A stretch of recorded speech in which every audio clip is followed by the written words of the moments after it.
Hi Michelle, thanks for joining us this afternoon. Hi, thanks. Thank you for having me.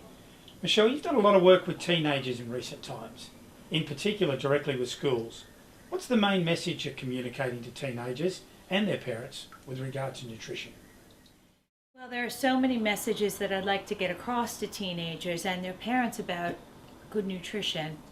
But I guess the thing that is most important, or what seems to ring true with a lot of these teenagers, is they don't really want to know about good nutrition. They don't really want to know about healthy food. But when you get them to see the connection between good food and really good skin appearance, or better sporting performance, or better grades, or the fact that their physical body becomes stronger, that's when you can link in with teenagers and they get that connection. Sometimes when we even talk about the fact that they can get a bit of brain fog in class, and it can be related to the foods that they eat, and when they gain that connection, they really get the fact that good nutrition is a fundamental thing that they need to do every day.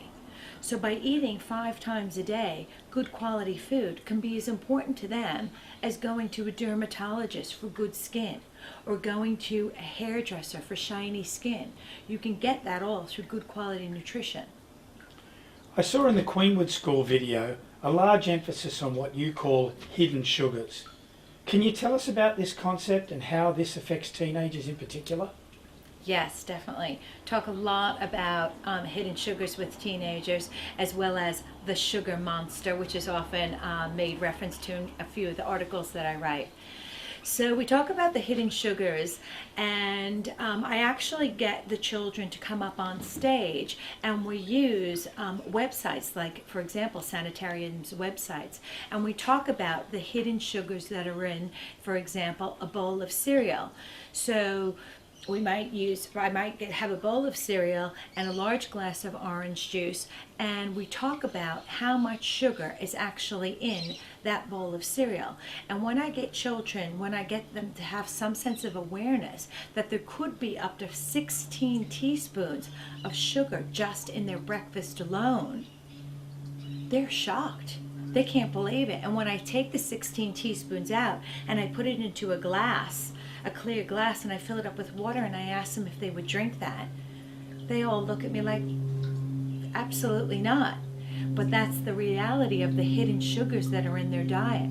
And then those hidden sugars create this roller coaster of a blood sugar, and it creates all sorts of problems, from insulin resistance to being angry, to being moody, to having brain fog, to parents thinking that perhaps that there's something wrong with their child and their child has an attention deficit problem, when the reality is it could just be a blood sugar issue. Sounds like we all need to learn to read those nutrition labels on the pack a little better. Yeah, and we talk about how to read those labels. Recently you've published a number of articles about fats. Like most of us, in my mind, all fat is bad fat.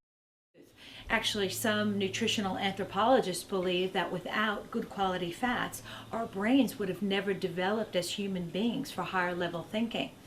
So we use good quality fats like olive oil and avocados and seeds and nuts, those essential fatty acids, cold water fish, again, essential fatty acids, for not only good quality skin, but we use it for balancing hormones, we use it for cognitive function, we use it to be neuroprotective.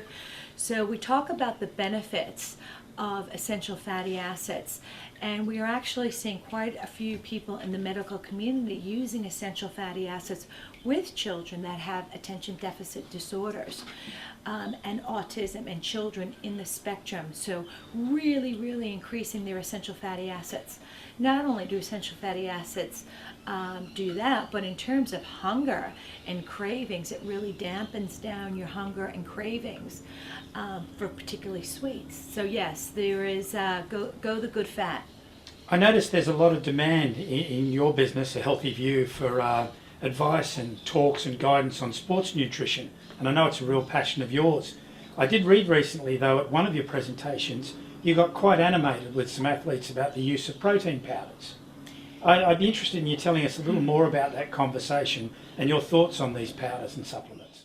The concept or the thought of using protein powders to increase their protein always comes up, particularly with teenage boys. And what I'm finding is that many of these boys are purchasing these protein powders from all sorts of places, and quite often they're purchasing them from mail orders or order places.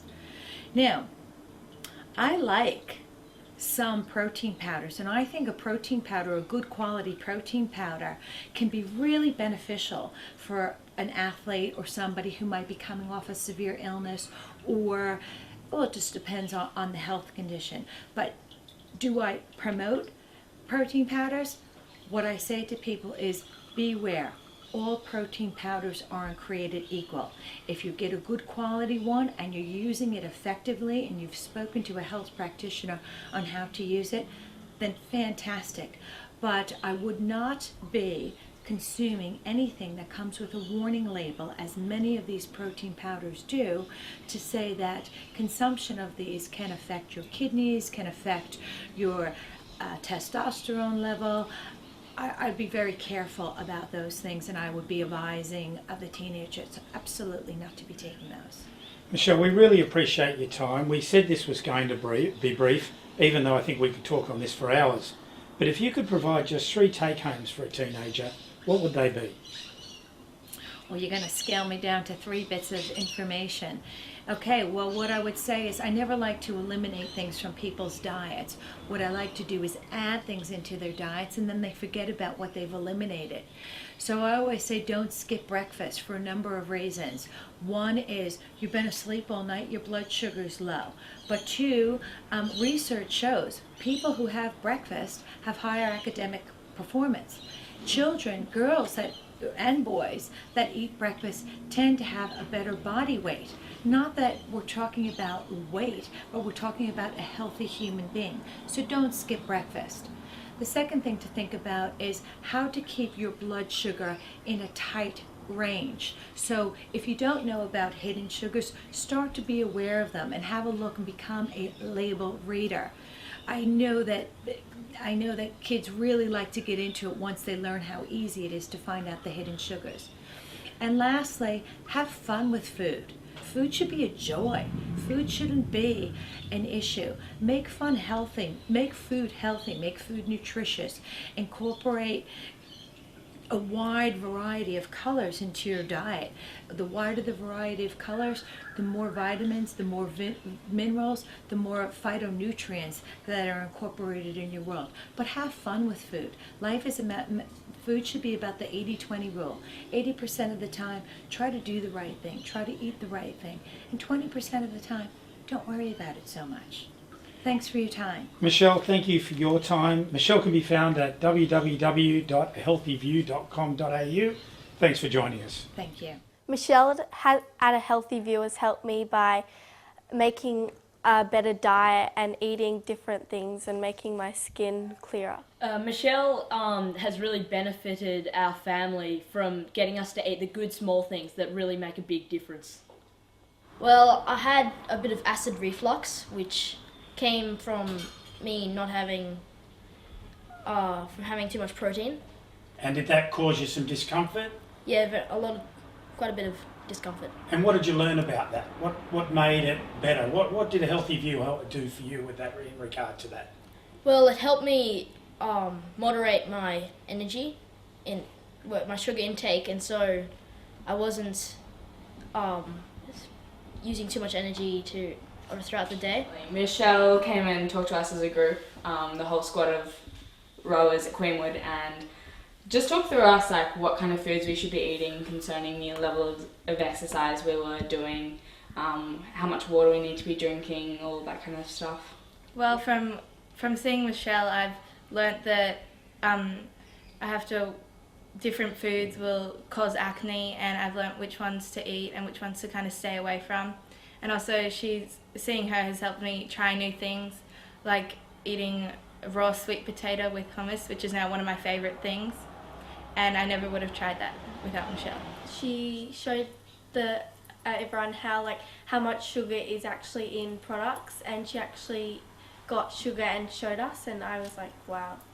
Yeah, definitely. calm and easy approach has lifted my sort of game and my spirits and made me sort of be more aware of my perspective on eating and how that's helped me perform. Through what kind of foods we should be eating straight after training, during training, and time frames that we should be eating within, just to make sure that we were really absorbing the nutrients and the energy that the food would give us for the benefit of our muscles and for the benefit of the sport. It was actually surprising to see how much sugar is in just things that you think are healthy, like yogurt and stuff like that. My daughter, aged 26, was diagnosed with quite serious blood sugar and insulin issues, and she faced a medical view of going on to a drug for the rest of her life, or I then referred her to Michelle, and she willingly participated in an 8-week program of changing her eating, and was then retested at the end of that 8 weeks. And we're very delighted to say that all her issues are gone and she's now enjoying an absolutely normal state of being regarding those issues, and is in fact feeling better than she's felt for a long time. I feel fuller for longer. So I'm not having constant snacks throughout the day. So not as many like packets of chips and just lots of more of good food. But the advice Michelle gives isn't hard or unsustainable. It's definitely something that you can keep up and really use throughout the rest of your life, so it's a life skill.